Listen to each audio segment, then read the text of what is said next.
सावन का महीना चल रहा है और सावन के महीने में पड़ने वाला प्रत्येक दिन काफ़ी शुभ दिन माना जाता है। ऐसे में सावन के महीने में आने वाली जो नाग पंचमी है, जो कि साल में एक बार आती है और सावन के महीने में ही आती है, तो नाग पंचमी का जो दिन है वो काफ़ी शुभ दिन माना जाता है। संतान प्राप्ति की अगर आपकी चाह है या पुत्र प्राप्ति के योग नहीं बन रहे हैं तो उसके लिए आप नाग पंचमी के दिन उपाय जरूर करें।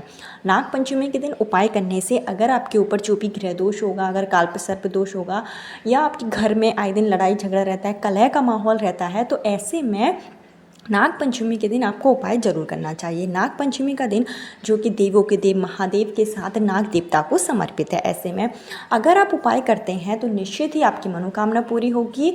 संतान संबंधी जो भी परेशानी है वो निश्चित रूप से दूर हो जाती है। चाहे शादी को कितने ही साल क्यों ना हो गए हों, 5 साल 10 साल या उससे भी अधिक हो गए हैं, और अभी तक अगर आपको मातृत्व का सुख प्राप्त नहीं हुआ है, संतान नहीं है आपके जीवन में, तो आपको नाग पंचमी के दिन उपाय जरूर करना चाहिए। आपको बता दें कि इस बार की जो नाग पंचमी है वो काफ़ी शुभ दिन है। इस दिन नाग पंचमी जो है 29 जुलाई मंगलवार को होगी और नाग पंचमी के दिन इस दिन उत्तरा फाल्गुनी नक्षत्र के साथ में हस्त नक्षत्र का योग लग रहा है।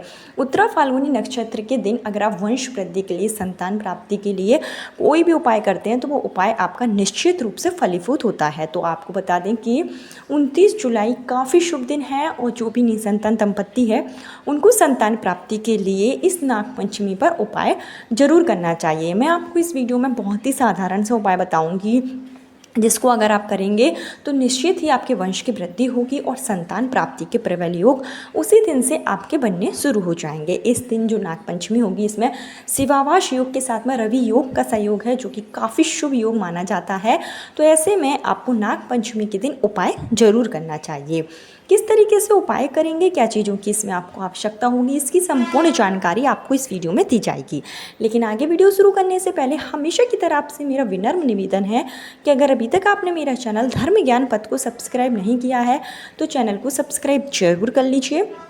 वीडियो पसंद आए तो लाइक कीजिए और कमेंट बॉक्स में हर हर महादेव ओम नमः शिवाय जरूर लिखें, जिससे कि भोलेनाथ की कृपा आप पर और आपके पूरे परिवार पर हमेशा के लिए बनी रहे। देखिए, नाग पंचमी के दिन जो भी निसंतान दंपत्ति हैं, जो भी पति पत्नी हैं, जिनको संतान प्राप्ति में परेशानी आ रही है, उनको मिलकर उपाय करना चाहिए। आप संतान प्राप्ति के लिए जो भी उपाय करते हैं अगर पति पत्नी मिलकर करें तो वो जो उपाय है वो बहुत जल्दी कारगर हो जाता है। लेकिन अगर मिलकर नहीं कर सकते तो कोई बात नहीं, पति या पत्नी में से कोई भी एक व्यक्ति इन उपायों को कर सकता है। उपाय करते समय अपने मन में नकारात्मक ऊर्जा बिल्कुल भी ना लाएं, भोलेनाथ पर विश्वास रखें, तभी आप इस उपाय को करें और आपका उपाय जो है फलीभूत भी होगा। तो आपको इस दिन सुबह जल्दी उठना होगा। कोशिश करें सूर्योदय से पहले आप उठ जाएं। उठकर आप स्नान आदि करके साफ सुथरे वस्त्र धारण कर लें। उसके बाद में आपको जो है थोड़ी मात्रा में चावल लेना है। आप करीब 1 कटोरी के आसपास चावल ले लीजिए और इसके साथ ही आपको आवश्यकता होगी दूध की।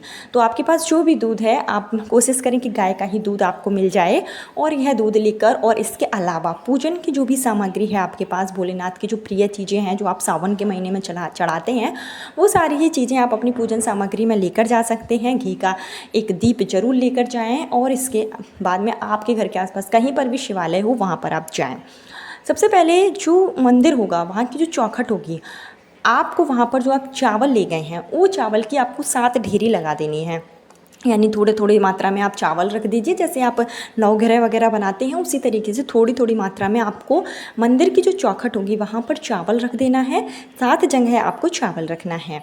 इसके बाद में आप मंदिर में एंटर करेंगे। मंदिर में जब आप अंदर जाएं तो जो शिव मंदिर होगा, जो शिवलिंग होगा, शिवलिंग के पास में भी आपको इसी तरीके से 7 जगह चावल जो है थोड़ी थोड़ी मात्रा में रख देना है। रखते समय अपने मन में जो भी आपकी मनोकामना है, संतान प्राप्ति, पुत्र प्राप्ति की, वो कामना बोले। और चावल रखने के बाद में, इसके बाद में जो भी आप पूजन सामग्री ले गए हैं भोलेनाथ को अर्पित करने के लिए वो आप चढ़ा सकते हैं। भांग है, धतूरा है, बेल का फल है, बेलपत्र है, ये सारी ही चीज़ें आप शिवलिंग पर चढ़ाएं। पीले चंदन से आपको इस दिन त्रिपुंड जरूर बनाना है। और इसके साथ ही घी का दीप आप प्रज्वलित करें। लगातार आप मंत्रों का जाप करते जाएं, अपनी मनोकामना भोलेनाथ के सामने बोलें। और इसके बाद में एक कटोरी में जो आप दूध लेकर गए हैं वो दूध को आपको 3 जगहों पर मतलब बांट लेना है। थोड़ा आप छोटी छोटी कटोरियों में 3 जगहों पर आप दूध रखिए और एक कटोरी दूध आपको शिवलिंग पर चढ़ाना है श्री शिवाय नमस्तुभ्यम का जाप करते हुए। दूसरी कटोरी का जो दूध होगा वो आपको जो वहाँ पे नाग देवता होंगे वो नाग देवता को आपको चढ़ा देना है। नाग देवता को जब आप दूध चढ़ाएंगे तो उस समय संतान प्राप्ति वंश वृद्धि की आप कामना करेंगे। और एक कटोरी दूध आपको नाग देवता को नैवेद्य के रूप में जो है अर्पित चढ़ा देना है। नैवेद्य के रूप में आपको प्रसाद के रूप में भोग के रूप में जो है एक कटोरी दूध आपको अलग से नाग देवता को रखना है। ये उपाय आपको मंदिर में ही करना है। इसके अलावा आप मंदिर में पूरा अगर शिव परिवार है तो शिव परिवार का पूजन जरूर करें। माँ भगवती माँ पार्वती की पूजा जरूर करें। माँ पार्वती को आप सिंदूर जरूर अर्पित करें। इसके अलावा ये सब जब आप कार्य कर लें, मंत्रों का जाप कर लें, नाग देवता से भोलेनाथ से आप संतान प्राप्ति वंश वृद्धि की कामना करें, उसके बाद आपको अपने घर आ जाना है। जब आप घर आएंगे तो शाम के समय आपको एक कार्य और करना है कि आपको अपने घर का जो मेन गेट है, घर के मेन गेट पर आपको 7 दीपक जो है प्रज्वलित करना है। या दीपक आप घी के प्रज्वलित कर सकते हैं या तो तिल के तेल का आप प्रयोग कर सकते हैं। मिट्टी के दीपक ले सकते हैं, आटे के दीपक आप बना कर ले सकते हैं। और प्रत्येक दीपक में आपको जो है गोल बाती का प्रयोग करना है। और यह दीपक आप 7 जगहों पर आप प्रज्वलित करें। और प्रत्येक दीपक में एक एक फूल वाली लौंग जो है वो आपको अपनी मनोकामना बोलते हुए डाल देना है। 7 दीपक प्रज्वलित करेंगे और 7 लौंग, एक लौंग आप जो है प्रत्येक दीपक में डाल देंगे। उसके बाद में आप अपने घर में आएंगे जहाँ पर आपका पूजा स्थल है, वहाँ पर आप बैठकर, अगर आपके घर में शिवलिंग है तो बहुत अच्छी बात है, नहीं है तो जो शिव परिवार है उसकी तस्वीर है उसके सामने बैठकर आपको ओम नमः शिवाय का 108 बार जाप करना है। ओम नमः शिवाय का आप 108 बार जाप करेंगे और संतान प्राप्ति पुत्र प्राप्ति के लिए भोलेनाथ से आप प्रार्थना करेंगे, नाग देवता से आप प्रार्थना करेंगे। इसके बाद में आपको एक कटोरी में यानी एक जो मिट्टी का दीपक है उसमें आपको दूध भरना है और इसको आपको अपने घर के बाहर जहाँ पर आपने दीप प्रज्वलित किए हैं वहाँ पर ही पास में आपको यह नाग देवता के नाम से आपको दूध जो है वहाँ रख देना है। यह कार्य आपको सायंकाल में करना है। अगर आप प्रदोष काल में करते हैं तो काफ़ी शुभ माना जाता है। प्रदोष काल जो कि सूर्यास्त के 45 मिनट पहले और 45 मिनट बाद का समय होगा। तो इस समय पर आपको यह दूध रखना है और इसी समय पर आपको दीप प्रज्वलित करके मंत्रों का जाप करना है। यह उपाय अगर आप नाग पंचमी के दिन करते हैं, नाग पंचमी यानी कि 29 जुलाई को अगर आप यह उपाय कर लेते हैं तो निश्चित ही आपको संतान संबंधी जो परेशानी है वो दूर हो जाती है। नाग देवता की कृपा आप पर होगी और आपके वंश की वृद्धि होगी। पुत्र प्राप्ति की जो महिलाओं को चाह है, जिनके लगातार संतान के रूप में कन्या जन्म ले रही हैं, जो चाहती हैं कि उनके घर में एक पुत्र की प्राप्ति हो जिससे कि उनका परिवार पूरा हो जाए, तो ऐसे में आपको नाग पंचमी के दिन यह छोटा सा उपाय जरूर करना चाहिए। नाग पंचमी के दिन अपने घर के बाहर 7 दीप जरूर प्रज्वलित करें। प्रत्येक दीप में लौंग जरूर डालना है। दूध आपको नाग देवता के नाम से जरूर निकालना है। ओम नमः शिवाय का जाप प्रदोष का में 108 बार आपको करना है। इसको महिलाएं भी कर सकती हैं और पुरुष भी कर सकते हैं। तो इस उपाय को आप जरूर कर लें। आपको अपने घर पर ही रहकर इस उपाय को करना है। आपका उपाय पूर्ण रूप से कारगर होगा और आपकी सोनी गोद अति शीघ्र भर जाएगी। इसके अलावा अगर आपके घर के आसपास कहीं पर भी नाग देवता आते हैं पूजन के लिए तो आपको उनको दान के रूप में कुछ ना कुछ जरूर देना है और आपको उनकी पूजा जरूर करनी है, उनका आशीर्वाद लेना है। ऐसा काफ़ी शुभ माना जाता है। जो आपकी मनोकामना होती है वो बहुत जल्दी पूरी हो जाती है।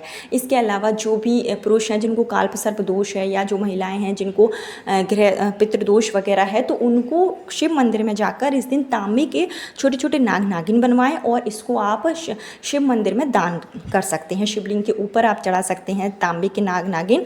वैसे तो चांदी के बनाए जाते हैं, लेकिन अगर आप चांदी के ना बना पाएँ तो आप तांबे के भी नाग नागिन बनाकर किसी भी शिव मंदिर में जाकर दान जरूर करें। इससे आपके ऊपर काल्प सर्प दोष है उसका प्रभाव कम हो जाता है, पितृदोष कम होता है और इसके साथ ही आपको शुभ फल की प्राप्ति होती है।